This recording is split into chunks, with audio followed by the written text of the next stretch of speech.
Claudilana, já temos entrevistado na ponta da linha para falar exatamente sobre essa questão, reforma tributária, também a questão desse novo programa Cidadão. Roberto Elleri, doutor em Economia e professor também da Universidade de Brasília. Professor, um prazer em tê-lo também aqui na Rádio Bandeirantes, seja bem-vindo. Prazer é meu, satisfação, obrigado pelo convite e oportunidade. Professor, boa tarde, Lana Canepa falando aqui. São muitos anúncios, né, da equipe econômica, do governo, dos líderes num dia só. Eu queria que a gente separasse nossa discussão aqui em dois temas. Um é a reforma tributária e o outro é o novo programa social. Primeiro, as soluções que foram propostas no dia de hoje para financiar esse novo programa social, que seria o mesmo programa social, mas uma fonte de renda diferente, aí Fundeb e precatórios, essas duas soluções apontadas pelo governo, dá para usar? É possível, tecnicamente? Vai passar pelo Congresso, o senhor acha? Olha, quanto a passar pelo Congresso, eu realmente não tenho muita condições de avaliar. Eu sou economista, não sou um cientista político. Eu tenho minhas dúvidas que passe. Porque em relação ao Fundeb, inclusive já tinha sido levantada essa questão que não foi muito bem sucedida no Congresso. Usar o Fundeb para bancar a Bolsa Família, ou o nome que queiram dar, é driblar o teto. Você está usando um fundo que está fora do teto para fazer um pagamento de transferência de renda. Então, eu tenho a impressão que o Congresso não vai querer driblar o teto, ou então que se abra uma grande discussão sobre o próprio teto. Em relação ao precatório, eu fiquei até um pouco assustado com a proposta. Eu não esperava esse tipo de proposta vindo do governo, do ministro Paulo Guedes. O precatório são pessoas que estão na justiça, que ganharam. Você não pode ficar tirando isso para pagar outros programas. Mas os estados fazem. Os estados fazem porque eles estão num caos fiscal e não deveriam fazer. E a União não deve dar esse tipo de exemplo. Isso cria insegurança jurídica no país. Então, acho que foi muito infeliz as propostas, muito infelizes as propostas, foram duas, né, as propostas que apareceram hoje, e destaco ainda, só para fazer um ponto a mais, que colocar isso na PEC emergencial já é uma coisa que incomoda. A PEC emergencial, vamos lembrar, foi criada para ter um mecanismo de conter aumento de despesa obrigatória, uma coisa importante para o ajuste fiscal. E agora ela vai virar um mecanismo de criar novos gastos, por mais meritórios que possam ser. A PEC não era essa a ideia era exatamente o contrário, era conter despesa, crescimento de despesa, que é a grande ameaça à economia do país. Professor, muito boa tarde. Eu gostaria de saber do senhor o seguinte, se lhe fosse dada a oportunidade de sugerir ao governo como financiar o Renda Cidadã, né, que é esse programa social que vai substituir o Bolsa Família, que caminho o senhor apontaria? Então, primeiro tem que ser colocado duas questões, porque como financiar tem a questão do teto, que descola um pouco de como financiar. Quer dizer, mesmo que o governo tenha como conseguir recursos para financiar, é um aumento de gastos que o teto não prevê. Se vai mexer no teto, que se faça uma discussão muito séria, porque o teto é um fundamento importante da política econômica.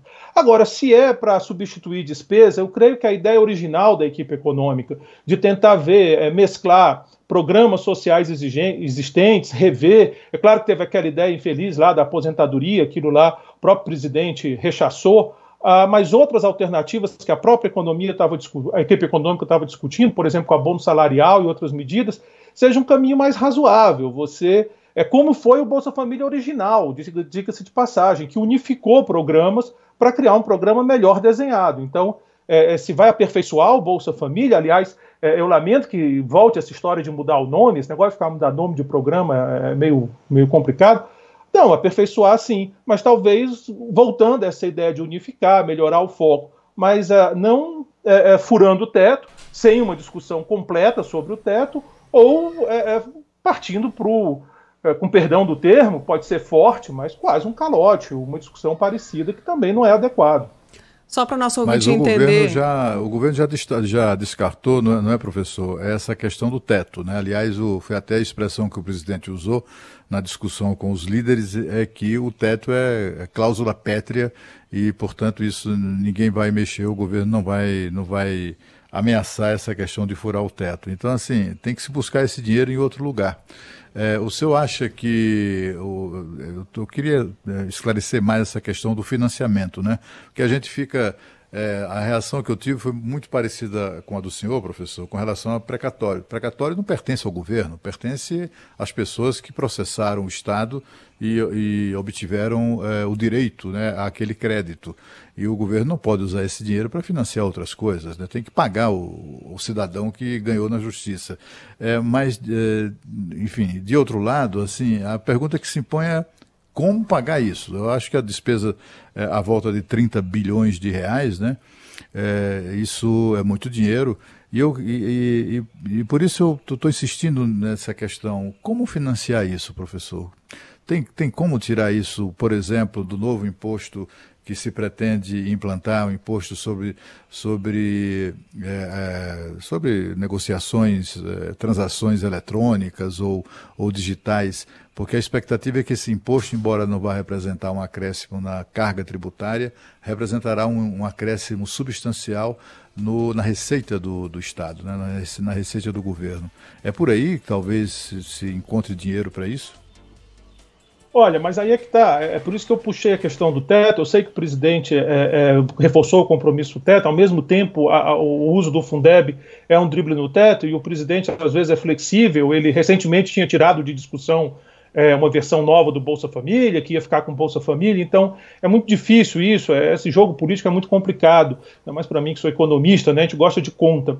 Mas se você usa a receita do imposto novo, independente do impacto de carga tributária, você tem o problema do gasto no teto, porque o teto ele não está casado na receita, né? Ele está casado na inflação passada. Então, volta, é uma sinuca de bico, como a gente pode dizer. Então, a única maneira é cortando despesa.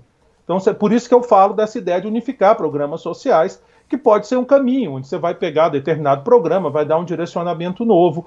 A própria PEC emergencial original, sem esse programa, ela dá mecanismos de controle de despesa obrigatória, mas o que nós temos que pensar, creio eu, é que volto a dizer, como começou a discussão, é que a gente tem que buscar dentro do orçamento. Dentro da possibilidade, tem a questão legal, tem a questão política do Congresso, mas é lá que tem que ser buscado agora, sem criar insegurança jurídica, como no caso do precatório, que todo mundo sabe que isso nos estados dá um problema gigantesco, inclusive abrindo margem para ações questionáveis por parte de agente público na hora de pagar precatório, sem abrir esse vão aqui, complicadíssimo, e sem driblar o teto, porque o Fundeb, e com todo respeito ao presidente, à equipe econômica, eu tenho muitos amigos lá dentro, o Fundeb é drible de teto. Você está fazendo um pagamento sem passar pelo teto, porque como o Fundeb está fora do teto, né? Então, eu voltaria àquela ideia original de rever programas sociais. Agora, tem um custo político, por exemplo, auxílio defeso é eficiente, é realmente o melhor uso de recursos, tem muita denúncia. Agora, vai ter um custo político, eu acho que o presidente tem que encarar o custo político, ele é o presidente da República, né? Ele não pode querer agradar todo mundo, isso ele não vai conseguir nunca. É uma proposta bastante polêmica, né, que já tinha, como o senhor pontuou, sido inclusive rejeitada pelo Congresso Nacional. Eu queria apontar o que pode iluminar essa proposta do Pacto Federativo, da mudança do pacto. A PEC emergencial, por exemplo, aponta um caminho que seria a possibilidade de redução de salário e jornada dos servidores públicos. Isso foi para o momento mais grave da pandemia, ninguém se mexeu, não passou pelo Congresso Nacional, também não teve como reduzir gasto assim. A reforma administrativa seria um outro caminho para cortar gastos, mas a gente viu a proposta que chegou ao Congresso Nacional, muito minimalista, né? Tem um pouco efeito, pouco impacto fiscal para o próximo ano, que seria a necessidade maior para financiar um programa como esse. Esse novo programa social que está chegando para aumentar o Bolsa Família, para atender mais pessoas que realmente precisam de ajuda e vão precisar no ano que vem, o senhor acha que é uma solução para ajudar a economia a voltar a girar? Só para que o nosso ouvinte entenda, o Bolsa Família atende cerca de 14 milhões de pessoas e o auxílio emergencial nesse ano ajudou mais de 60 milhões. Então, é o que o ministro Paulo Guedes está chamando de aterrissagem do auxílio emergencial, uma transição para aumentar o Bolsa Família, porque mais gente vai precisar, né? O senhor acha que é uma boa solução? Olha, o auxílio emergencial ele é uma coisa, ele era um programa transitório, associado à pandemia, que realmente foi um choque na economia inesperado, que não dá para culpar A ou B, uma infelicidade, um desastre, afetou todo mundo, e aí você queria manter eu não vou nem falar de girar a economia, mas eu vou falar até uma coisa mais básica, manter condições de vida para parcela importante da nossa população que foi atingida. O programa emergencial, por definição, ele é transitório, uma vez que, mesmo que demore um pouco mais, um pouco menos, uma vez que passe o efeito, as coisas vão voltando a como eram antes. Então essa é uma discussão. A outra discussão é o Renda Cidadã, que já foi Renda Brasil, e que no fundo é turbinar o Bolsa Família. E aqui, com todo respeito a quem discorda, o Bolsa Família é um programa muito bem desenhado. Mérito reconheça quem fez. Eu não sei, foram anos de Bolsa Família, né? Ele foi sendo aperfeiçoado ano a ano. Eu não sei se dobrar o Bolsa Família com uma discussão apressada é uma estratégia boa. Talvez o ideal seja você ir melhorando aos poucos, turbinando aos poucos, estou falando fora da questão emergencial, que obviamente é outra questão, mas a economia está recuperando, o próprio ministro Paulo Guedes faz questão de dizer que está tendo uma recuperação forte.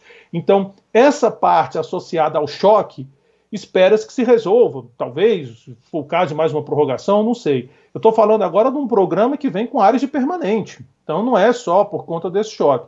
E eu acho que talvez esteja indo muito rápido num programa que foi muito bem desenhado. Eu gostei quando o presidente Bolsonaro, há alguns dias, disse que não queria mais mudar o nome Bolsa Família. Eu até elogiei, disse, olha, é uma decisão correta. O que a gente tem que fazer é aperfeiçoar, como qualquer programa, e um programa importante, essa questão da miséria é séria, mas dobrar o Bolsa Família num programa perpétuo, sem uma análise mais profunda, talvez não seja o caminho. Nessa situação fiscal que nós estamos, menos ainda. Apelando para driblar o teto, como no caso do Fundeb, aí lamento mais ainda, porque tira a credibilidade do governo. Olha, o Brasil, a gente vinha bem numa década passada e a gente começou a ficar mal, e um dos elementos importantes foi a perda de credibilidade do governo. As pedaladas lá na época do governo da Dilma, no fundo foi isso. As pessoas pararam de confiar nos números e na realidade que o governo mostrava. E a gente não pode cair nessa tentação de, vamos usar porque o Fundeb não cai no teto. Eu sei que politicamente é muito tentador, porque evita o custo, por exemplo, de mexer no seguro-defeso ou no abono salarial, mas não é o caminho. Mesmo a PEC emergencial, insisto, ela é um programa de diminuir crescimento de despesa, não é nem de cortar, ela diminui crescimento, ou em situações muito extremas permite corte. Mas a gente não pode usar o dinheiro que foi poupado por conta de uma situação extrema para bancar um programa que é permanente, ou que vai durar muito tempo. Então, eu lamento muito esse caminho que o governo tomou. Agora, professor, mexer assim nos programas sociais, fazer uma revisão, juntá-los todos e tal, eu acho que é uma solução boa, até porque quando o senhor falou aí no seguro-defeso, né, eu me lembro que não faz muito tempo aqui em Brasília um levantamento indicou que 40 mil pessoas recebiam lá o seguro-defesa aqui em Brasília, né? No Lago Paranoá tá difícil, né? O nosso lago é grande, mas não tanto, né? Mas não tá para peixe desse jeito não, né, gente? Então, para ter seguro-defesa para mim me parece uma discussão mais adequada. Desculpa. Claro. Vamos falar um pouquinho sobre o novo imposto. Eu queria que o senhor também desse uma opinião sobre a possibilidade de criação de um novo imposto. O governo está falando de uma alíquota pequena, de 0,2%, sobre transações digitais, que são todas as transações praticamente no dia de hoje, né? Pouca gente pega em dinheiro, em cheque, muito menos. Então, o senhor acha que é uma boa solução propor um novo imposto para financiar a desoneração da folha de pagamento? Olha, aqui de novo tem duas questões. A primeira é a desoneração da folha. Eu acredito que talvez a gente cobre imposto demais, talvez não, eu acredito que a gente cobre imposto demais sobre a folha no Brasil, mas também não precisa ir para o outro extremo. Alguns impostos sobre a folha são razoáveis, particularmente aqueles impostos que financiam programas que beneficiam trabalhadores formais. Por exemplo, a aposentadoria, não estou falando do BPC, da aposentadoria propriamente dita, seguro-desemprego e programas do tipo, eles têm que ser financiados dentro da relação de trabalho, senão você vai fazer uma maldade, que é pegar o motoboy que é autônomo ou está nessa situação aí frágil de emprego e cobrar dele para bancar um benefício que ele não tem nem direito. Então, alguns programas devem ficar com a folha.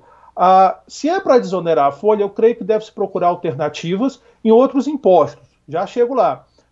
Mas não criar uma CPMF ou algo no estilo, transações digitais que sejam, que é um imposto que o Brasil já usou, não gostou, abandonou. A experiência mundial é muito contra. A literatura sobre o tema, eu até fiz um resumo da literatura, correu aí em alguns lugares, a literatura é muito forte em ser contra. E por outro lado, nós estamos discutindo uma reforma tributária que traz essa proposta de IVA, Que existem críticas, claro, é difícil economista concordar com alguma coisa, mas é uma coisa que é usada no mundo e tal. Então, se é para substituir, olha, eu vou diminuir um pouco da folha para criar em outro lugar, eu creio que tudo bem, é uma discussão boa. Tem questionamento se realmente isso afeta emprego ou se não afeta tanto emprego. O Krugman, que é um economista aí famoso, o prêmio Nobel, chamou a desoneração de cloroquina da economia. Ele que chamou, não fui eu, estou só contando a história.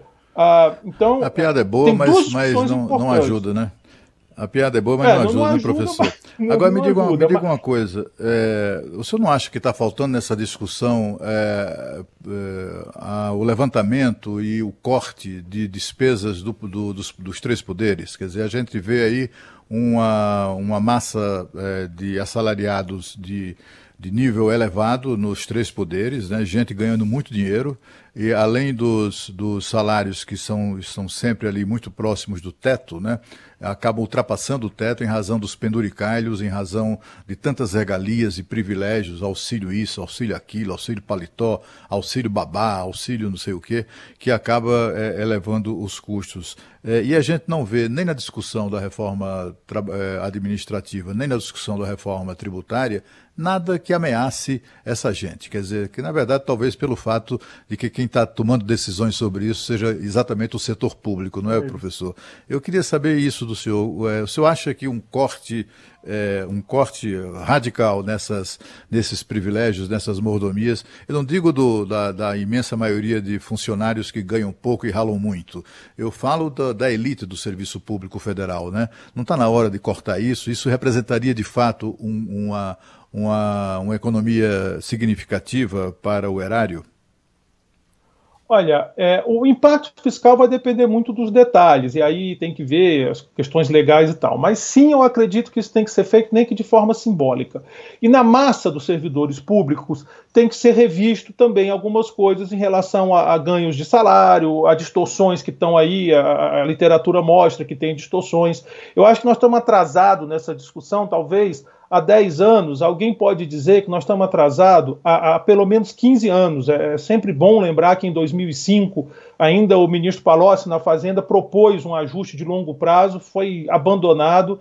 Então, a ministra Dilma foi contra e depois caiu na mão dela essa crise, né, quase que numa pegadinha do destino. Nós estamos atrasadíssimos nessa discussão, nós temos distorções muito sérias no salário, principalmente na entrada. Tudo isso podia estar sendo visto há mais tempo e evitado o problema que nós temos agora. Então eu concordo muito com essa posição de que o foco tinha que estar no gasto. Agora, por outro lado, e aqui não é querendo defender ninguém, mas tem como o gasto é muito rígido, tem uma resistência tanto do Congresso quanto do STF, da Justiça, então o governo tem que ir se virando, né? Então tem que se virando. E aí a discussão da tributária aparece, não tem como não aparecer. Agora, o que eu lamento é que a gente perca a oportunidade de fazer uma reforma tributária profunda, que o país precisa. Olha, eu comecei a estudar economia no final dos anos 80, como aluno ainda lá no Ceará. Meu primeiro estágio foi na Federação das Indústrias e era um trabalho sobre a necessidade de reforma tributária no Brasil. Nós estamos em 2020, eu já sou professor, já estou com quase 50 anos e está ainda discutindo esse tema. Então, nós não podemos perder essa oportunidade para buscar um remendo, que é o imposto de transação, é remendo, que não funciona bem. Então, não vamos perder essa oportunidade, né? Agora que sim, o ideal era fazer a discussão do gasto, eu concordo completamente. Eu sei que é uma opinião impopular, eu sou servidor público, que fique claro, eu trabalho na Universidade de Brasília, sou professor, eu já paguei preço por defender essas coisas, mas é isso. A discussão tem que ser muito séria sobre o gasto, envolvendo muita coisa. Inclusive as universidades, vamos discutir. É um elemento importante na despesa do governo. 5h34, nós conversamos com o doutor em Economia e professor da Universidade de Brasília, Roberto Elleri. Professor, muito obrigado pela sua participação aqui nos Bastidores do Poder. Eu que agradeço. Muito obrigado.